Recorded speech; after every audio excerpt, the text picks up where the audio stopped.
વતન દેરડી ગુંબાચી હાલ હું સરપંચ તરીકે અહીંયા કાર્યરત છું.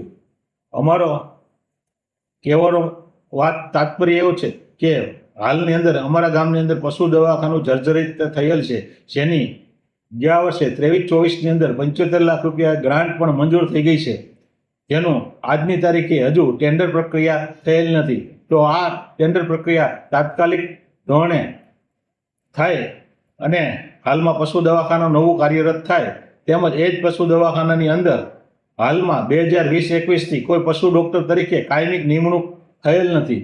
તો આની અંદર ગયા વર્ષે 11 મહિનાના એગ્રીમેન્ટ આધારિત જે પશુ ડૉક્ટર ભરવામાં આવેલા હતા, એવી જ રીતના ફરીવાર 11 મહિનાના એગ્રીમેન્ટ આધારિત પશુ ડૉક્ટર કાં ભરવામાં આવે અને કાં કાયમી ડૉક્ટર અમને આપવામાં આવે.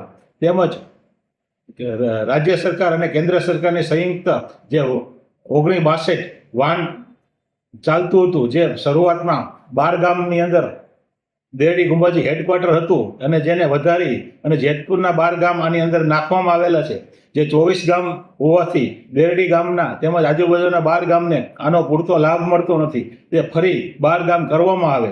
જો આ અમારી માંગણી સ્વીકારવામાં નહીં આવે તો અન્યથા અમે ગાંધી ચિંધ્યા માર્ગે આંદોલન કરશું.